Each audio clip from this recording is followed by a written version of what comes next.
Merci beaucoup, Monsieur le Président.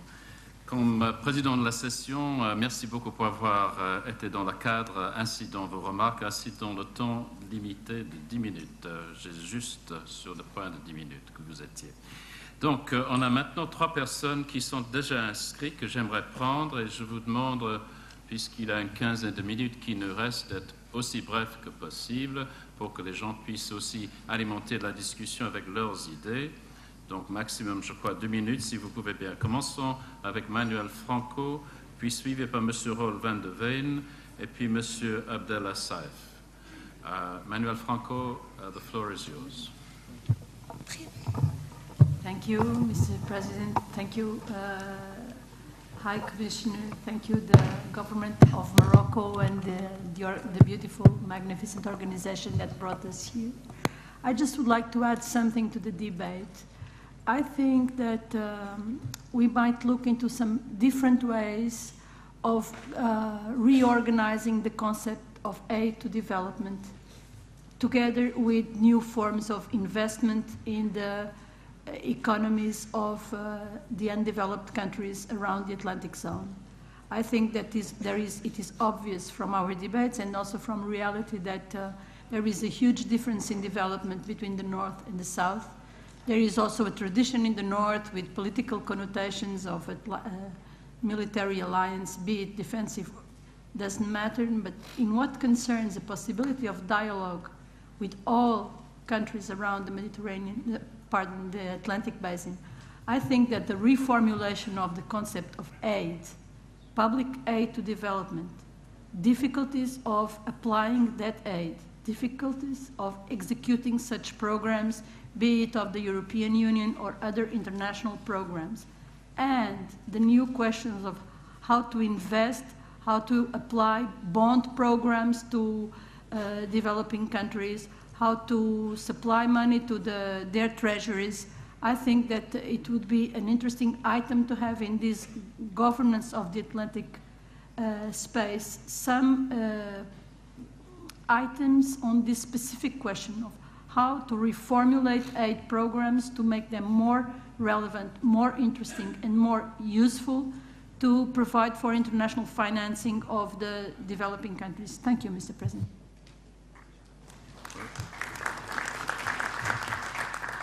Thank you very much for that helpful comment. Next, Mr. van der Veen, please. The floor is yours. Thank you very much, Mr. Chairman, and thank you, the 2 co-organizers of the meeting, to bring this group together. We heard many inspiring ideas this morning. I think there's one general theme that comes out clearly, which is about the divide between the North and the South. It seems that the things that are dividing us might be bigger, more important than the things that are uniting us. But still, so let's not make it nicer than it is. But we have something in common, which is, I think, a purpose to make the best of it, and it being our region, the Atlantic world. We came up with the idea of an Atlantic community, a sense of belonging to that. And I guess most people in this room feel something like that, but we still have a hell of a job explaining this to people outside of this room, even to my colleagues in the Ministry of Foreign Affairs in the Netherlands. It's not so obvious that this is a natural environment to work in. So I think we have a lot to do to make this sense of belonging stronger. And if you want to have a community, you have to have shared things. Now, one obvious thing that we share is the ocean, of course, that links us. We should take responsibility of that, but we might think of other things. For example, cultural traits, political traits that we share. At some point in the program, there was the question, do we have Atlantic values? I'm not sure if that's still in the program, but we could think of that. Common institutions, people around the table said we should be careful with that. It's certainly too early for that. Or it should be very innovative, new new institutions. But we might also think of our common past. As a historian, of course, I looked into that and had a look at some works on Atlantic history, and two characteristics stand out there. First of all, there's the same divide and perspective that we hear this morning. It's mainly written by people from the north, a few Latin Americanists, no Africans. Second is that it ends somewhere in the 19th century, probably for good academic reasons, but still not very useful to us. So I have a proposition to make, a suggestion here. Let's create, under this initiative, a network of historians, top historians on Atlantic history from the 4 continents. Add to that some excellent students from the 4 continents, and let them try, reinterpret, come up with a history of the Atlantic world that continues up to now, that will generate debate, and that will naturally focus also the attention on our common future. Such a network does not exist. It will generate attention to our project, and also such a thing usually is rather cheap compared to other projects. So my suggestion is, let's start such a concrete project under this initiative. Thank you, Mr. Chairman. Thank you very much for that interesting suggestion. Now, Mr. Abdel Assaf est ancien ministre directeur du Centre des études et recherches en sciences sociales Maroc. The floor is yours. You're not here. Thank you for that. That's very helpful. Anybody else wish to intervene at this stage before we conclude for lunchtime? Now is your chance.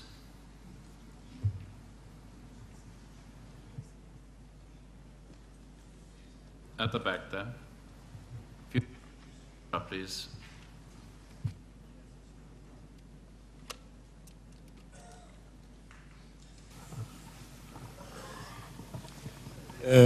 Oui, merci Monsieur le Président. Je me présente, je suis Driss Isbayen, je suis secrétaire permanent de la conférence ministérielle des États africains riverains de l'Atlantique. Je parle doucement, et en anglais c'est Ministerial Conference of African States Bordering the Atlantic Ocean. Et donc, je voudrais intervenir à ce stade, surtout après l'intervention de Monsieur Diallo, qui est le président de l'Alliance des États africains riverains de l'Atlantique. 2 conférences, peut-être 2 initiatives qui se ressemblent. Mais l'initiative en question date de 2009, après la réunion de Srerat en 2009, et puis après la réunion de Lanzarote. L'idée africaine d'avoir une position commune, une stratégie commune pour tous les pays africains riverains de l'Atlantique.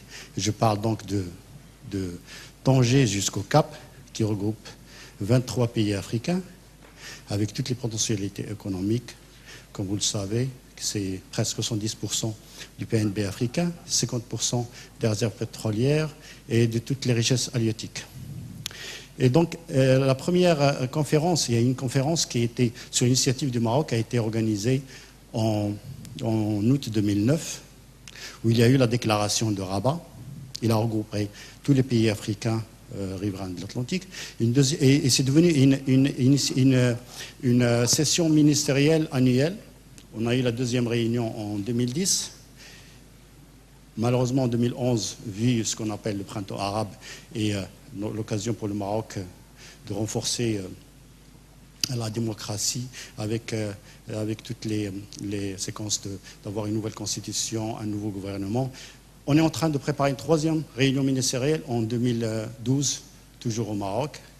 Entre-temps, il y a eu 3 réunions ministérielles au niveau, en marge de l'Assemblée générale des Nations Unies, à New York, qui a regroupé les ministres des Affaires étrangères donc, des pays africains riverains de l'Atlantique.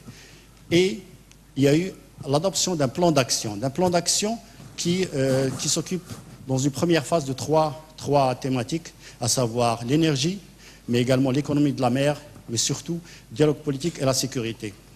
Une première réunion sectorielle a été organisée à Libreville en novembre 2010 sur l'économie de la mer, et on est en train de de penser à organiser une réunion des ministres de l'Intérieur, donc à Rabat, le mois prochain, qui parlera des défis actuels qui sont d'abord la piraterie, le terrorisme, mais également les autres questions de narcotrafic, puisque l'Afrique, et surtout cette partie de l'Afrique, est devenue non seulement un pays de transit, mais c'est devenu également un pays consommateur, des pays consommateurs et une zone même de production des drogues dures.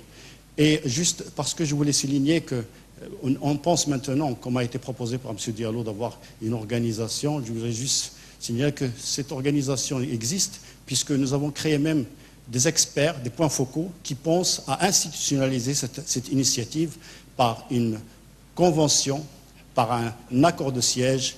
Et moi, je suis le secrétaire permanent de cette conférence dont le siège est à Rabat, à Hassan. Et je voulais juste porter à cette auguste assemblée donc l'existence de cette initiative. Merci. Thank you. There's someone just over there to stand by the side. Thank you. If you'd introduce yourself, please. Bonjour, je suis M. Hassan Saoudi, consultant en sécurité. Ma question s'adresse à l'amiral Langzat, que je salue à l'occasion. Je voudrais vous poser la question par rapport à votre expertise méditerranéenne assez longue. Et vous avez fait la comparaison entre deux espaces. Je voudrais vous poser la question concernant les défis de la sécurité, le terrorisme, le trafic des armes, le trafic de drogue et la traite des êtres humains, évidemment, et la cyberguerre aussi. Est-ce que vous pensez qu'il y a encore de l'espace pour une décision de souveraineté? Autrement dit, est-ce que l'État individuel ou une stratégie nationale est pertinente dans cet espace atlantique pour éviter les écueils qu'a connu l'espace euro-méditerranéen? Je vous remercie. Thank you. Last comment I'll take, because otherwise we'll then be running into lunch, is just over here, please.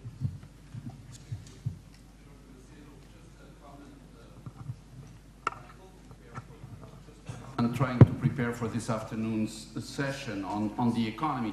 There were two suggestions, two very specific suggestions. One in the first part, the YPO idea that we should gather young people, especially with executive experience, and then now this recent suggestion about historians.